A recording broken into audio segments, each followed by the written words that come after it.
안녕하십니까. 오늘은 우리 아이 발달을 어떻게 살펴보는지, 그리고 베일리 발달 검사라는 게 어떤 검사인지 차근차근 말씀드리려고 합니다. 참고로 현재는 베일리 발달 검사 4판이 10판 중에 있고, 제가 발표하는 것은 3판 중심으로 말씀을 드리겠습니다. 발달이 조금 걱정될 때 막연하게 불안해하시는 경우가 참 많습니다. 그런데 오늘 이야기를 들으시면 이런 순서로 확인을 하고 도와주는구나 하고 조금 더 쉽게 알 수 있으실 것 같습니다. 아이의 발달은 여러 영역이 함께 자랍니다. 크게 6가지인데요. 몸 전체를 쓰는 대근육, 손가락을 쓰는 소근육, 생각하는 힘인 인지, 말로 소통하는 언어, 사람과 관계를 맺는 사회정서, 그리고 스스로 먹고 있는 행동인 자족까지 6가지 영역으로 나눌 수 있습니다. 나무가 여러 가지를 함께 뻗으면서 자라나는 것처럼 이 영역들도 서로서로 영향을 주면서 발달을 하게 됩니다. 언어가 늦으면 아이들은 사회성에서도 영향을 받고, 그래서 한 영역만 따로 보는 게 아니라 전체 영역을 함께 보고 평가를 해야 합니다. 진료실에서 부모님들이 가장 걱정하시는 내용들을 한번 정리를 해봤습니다. 말이 또래보다 늦어요. 걷는 게 느려요. 눈을 잘 안 맞춰요. 이름을 불러도 잘 쳐다보지 않아요. 등등등 여기가 다 해당이 되겠죠? 이런 걱정들은 너무 자연스러운 겁니다. 중요한 건 막연히 불안해하기보다는 정확하게 한번 확인해 보는 겁니다. 그냥 좀 늦는 건지 아니면 도움이 필요한 건지 함께 살펴봐 드리겠습니다. 발달은 아이들의 성장처럼 한 번만 보고 끝나는 게 아니라 꾸준히 지속적으로 보는 것이 핵심입니다. 2가지 방법이 있습니다. 하나는 아이가 병원에 올 때마다 의사 선생님과 함께 발달을 살펴보는 거고요.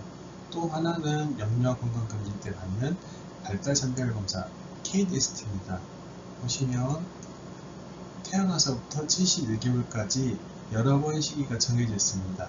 이 검진을 빠뜨리지 않고 받는 것만으로도 늦는 부분을 일찍 발견할 수 있습니다.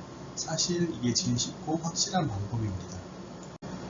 KDST에 대해서 조금 더 말씀드리겠습니다. KDST는 부모님이 직접 작성하시는 설문 형식의 검사입니다. 평소 아이 모습을 가장 잘 아는 분이 양육자이시니까요. 대근육부터 자족까지 영역별로 살펴보고 결과는 크게 4가지로 빠른 수준, 또래 수준, 추적검사 요망, 심화평가 권고로 나옵니다. 여기서 꼭 기억하실 것이 KDST는 진단이 아닙니다. 한 번 더 자세히 살펴볼 아이를 찾아내는 선별검사일 뿐입니다. 그러니까 결과가 좀 걸린다고 해서 바로 문제가 있다는 뜻은 아니니 먼저부터 걱정하시지 마시기 바랍니다. 만약 KDST 검사를 했는데 추적검사 요망이나 심화평가 권고를 받으셨다면 너무 놀래거나 기분 나빠하시지 마시고, 문제가 있는 게 아니라 한 번 더 확인해보자 라는 뜻으로 받아들이시면 됩니다. 순서는 먼저 2 내지 3개월 뒤에 KDST를 다시 해봅니다. 그래도 같은 결과가 나오면 발달 전문기관에 의뢰하고 거기서 정밀평가를 받게 됩니다. 한 단계씩 차근차근 가면 되니까 마음을 편히 가지시면 됩니다. 그러면 정밀평가는 어떻게 진행되는지 말씀드리겠습니다. 먼저 소아신경과나 재활학과, 정신건강의학과 같은 전문가가 아이를 자세히 진찰합니다.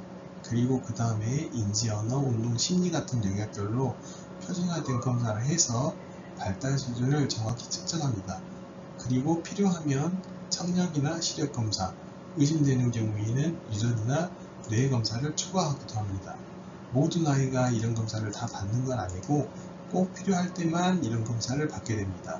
목표는 왜 발달이 늦는지 함께 찾아서 아이에게 딱 맞는 중재를 계획하는 겁니다. 발달 정밀검사에서 베일리 검사에 대해서 말씀드리겠습니다. 오늘 말씀드릴 내용은 베일리 3판인데요.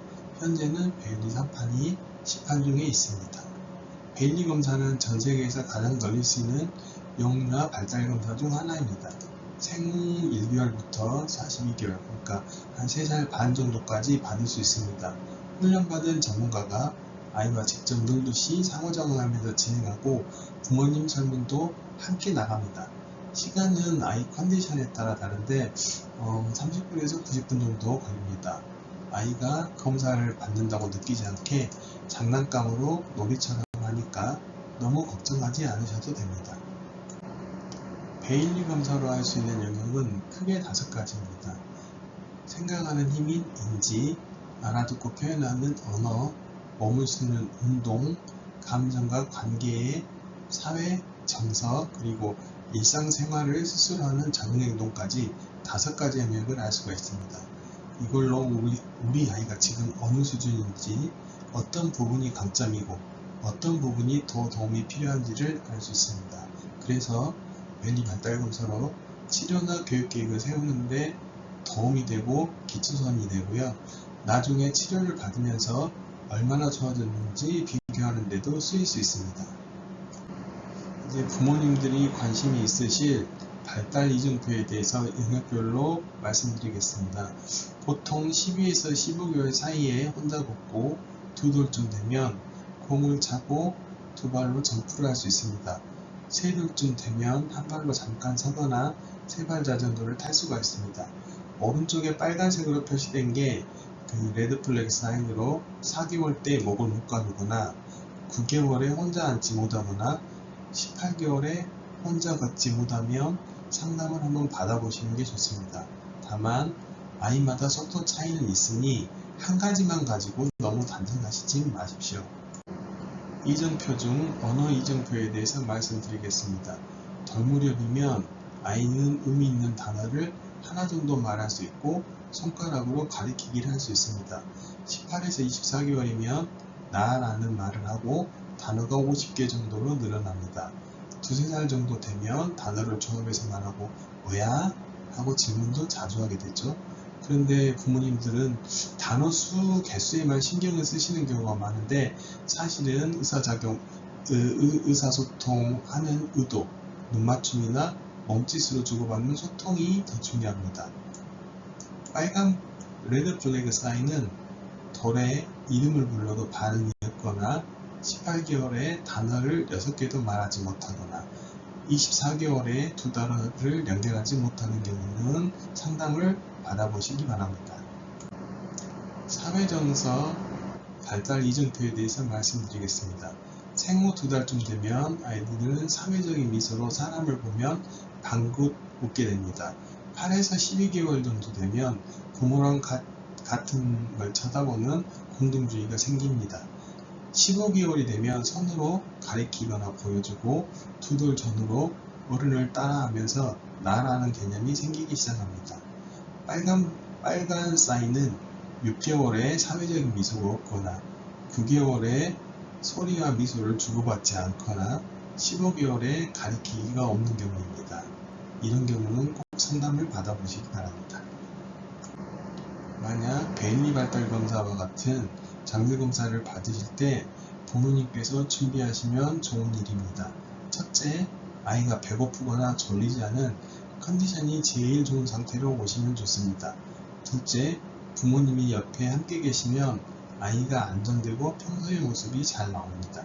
셋째, 집에서 모습을 있는 그대로 솔직하게 알려주십시오. 그게 정확한 평가에 가장 큰 도움이 됩니다. 그리고 마지막으로 검사 결과는 지금 이 시점에서의 아이의 모습을 보여주는 겁니다.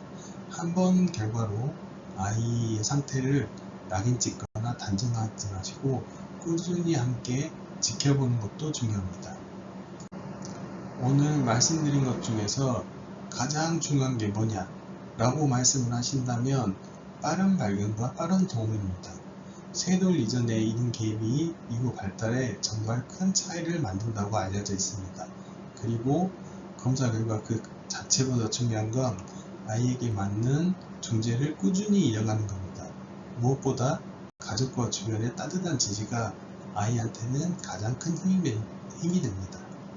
발달이 걱정되시면 오셔서 상담을 받아주시기 바랍니다. 함께 도와드리겠습니다. 감사합니다.